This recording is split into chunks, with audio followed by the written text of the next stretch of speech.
ક્યારે વિચાર્યું છે કે પેલો દડો જેને લાત મારીએ તો ઉડી કેમ જાય છે કે પછી સાયકલને બ્રેક મારીએ તો એ ધીમી કેમ પડી જાય છે? વેલ, આ બધો ખેલ છે બળ અને ગતિનો, અને આજે આપણે આ જ જાદુઈ રહસ્યને ઉકેલવા જઈ રહ્યા છીએ. તો ચાલો શરૂ કરીએ. તો મૂળભૂત સવાલ પર આવીએ. આખરે વસ્તુઓ ગતિમાં આવે છે કેવી રીતે? શું એવી કોઈ અદૃશ્ય તાકાત છે જે એમને ધક્કો મારતી હોય? બસ આ જ સવાલનો જવાબ છે ને, એ જ આપણને બળ અને ગતિના આખા ખેલ સુધી લઈ જશે. ઓકે, તો ચાલો આ રહસ્યને ઉકેલવાનું શરૂ કરીએ. સૌથી પહેલી અને અગત્યની વાત, કોઈ વસ્તુ જે શાંત પડી છે એ અચાનક ચાલવા કેવી રીતે માંડે છે? સમજી લો કે આ ગતિના જાદુનો પહેલો પડદો છે જે આપણે હવે ઉઠાવવાના છીએ. ચાલો ને એક સિમ્પલ પ્રયોગ કરીએ. વિચારો કે આપણી સામે ટેબલ પર એક રબરનો દડો પડ્યો છે. એમનેમ તો એ ક્યાંય નથી જવાનો, રાઈટ? પણ જેવો આપણે એને હાથથી હળવો ધક્કો મારીએ, એટલે કે એના પર બળ લગાવીએ, કે તરત જ એક ગબડવા માંડે છે. કેટલું સિમ્પલ છે ને! બસ આ જ છે બળની પહેલી અને સૌથી સ્પષ્ટ અસર. તો આમાંથી શું સમજાયું? સિમ્પલ છે. બળ એ ગતિનું સ્ટાર્ટ બટન છે. કોઈપણ સ્થિર વસ્તુને ચલાવવા માટે બળ લગાવવું જ પડે. બસ આટલી જ વાત છે. સારું, તો એ તો નક્કી થઈ ગયું કે બળ કોઈ વસ્તુને ચાલુ કરી શકે છે. પણ ધારો કે કોઈ વસ્તુ પહેલેથી જ ગતિમાં હોય તો શું થાય? શું બળ ત્યારે પણ કોઈ કમાલ કરી શકે છે? ચાલો જોઈએ. હવે આ બહુ રસપ્રદ છે. વિચારો, કોઈ વસ્તુ ચાલી રહી છે અને આપણે એને એ જ દિશામાં ધક્કો મારીએ તો શું થશે? સિમ્પલ, એની સ્પીડ વધી જશે, રોકેટની જેમ. અને જો એને ઊંધી દિશામાંથી બળ લગાવીએ, જેમ કે બ્રેક, તો એ ધીમી પડી જશે અથવા રોકાઈ જશે. એકદમ સીધી વાત. આનું બેસ્ટ ઉદાહરણ છે ફૂટબોલ મેચ. વિચારો, પેનલ્ટી કિક છે, બોલ સ્થિર પડ્યો છે, ખેલાડી દોડતો આવે છે અને જોરદાર કિક મારે છે. બળ લાગ્યું અને બોલ ગતિમાં આવી ગયો.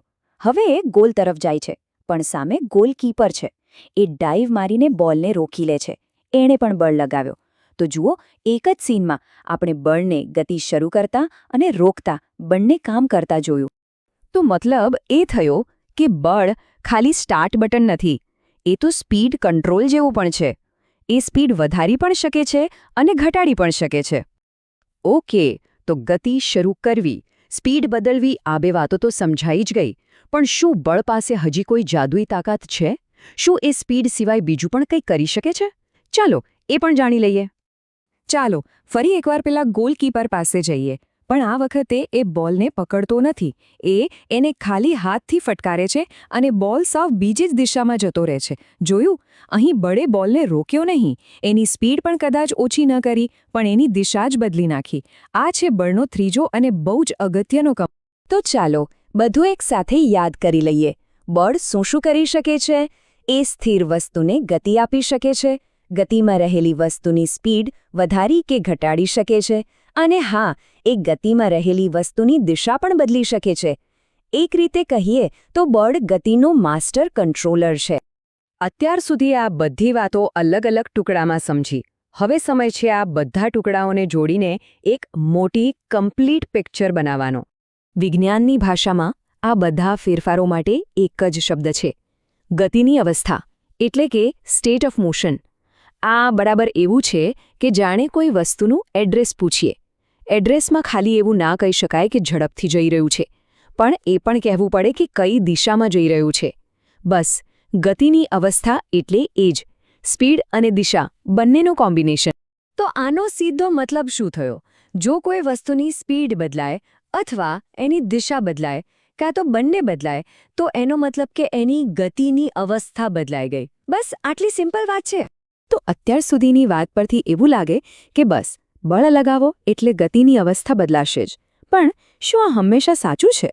શું એવી કોઈ સ્થિતિ હોઈ શકે કે જેમાં આપણે બળ તો લગાવીએ પણ કશું જ ન થાય? ચાલો આ નિયમને થોડો ચેલેન્જ કરીએ. તો સવાલ સીધો છે: શું બળ લગાવવાથી હંમેશા ગતિની અવસ્થા બદલાય છે? શું આ નિયમનો કોઈ અપવાદ હોઈ શકે? ચાલો વિચારીએ. આનો જવાબ તો કદાચ આપણે બધાએ અનુભવ્યો છે. વિચારો કે કોઈ એક મજબૂત દિવાલને ધક્કો મારી રહ્યું છે. પૂરેપૂરી તાકાત લગાવવામાં આવે પણ દિવાલ તો ત્યાંની ત્યાં જ રહે છે. અહીં બળ તો લાગી રહ્યું છે, પણ ગતિની અવસ્થામાં 0 ફેરફાર. પણ આવું કેમ? કારણ કે આપણે એકલા બળ નથી લગાવતા. પેલી દિવાળ પણ સામે એટલું જ બળ લગાવી રહી છે. અને જ્યાં સુધી આપણું બળ દિવાળના બળથી વધી ન જાય ત્યાં સુધી કશું જ નહીં થાય. આ તો જાણે રસ્સાખેંચ જેવી રમત છે. બંને બાજુ બળ સરખું તો કોઈ ક્યાંય નથી જતું. તો આ આખી વાતનો સાર શું નીકળ્યો? ખાલી બળ લગાવવું પૂરતું નથી. બળ અસંતુલિત હોવું જોઈએ.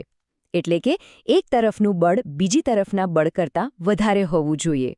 અને જ્યારે આવું અસંતુલિત બળ લાગે છે ત્યારે જ પદાર્થની ગતિની અવસ્થામાં ફેરફાર થાય જ છે. આ જ ફિઝિક્સનો પાયાનો નિયમ છે. તો હવે જ્યારે આસપાસ નજર કરશો ત્યારે કદાચ વસ્તુઓ થોડી અલગ દેખાશે. અત્યારે આપણે જ્યાં છીએ ત્યાં પણ આપણી આસપાસ કયા અદૃશ્ય બળો કામ કરી રહ્યા હશે? ગુરુત્વાકર્ષણ તો છે જ, હવાનો અવરોધ પણ છે. વિચારવા જેવું છે ને? કારણ કે વિજ્ઞાન તો આપણી ચારે બાજુ છે.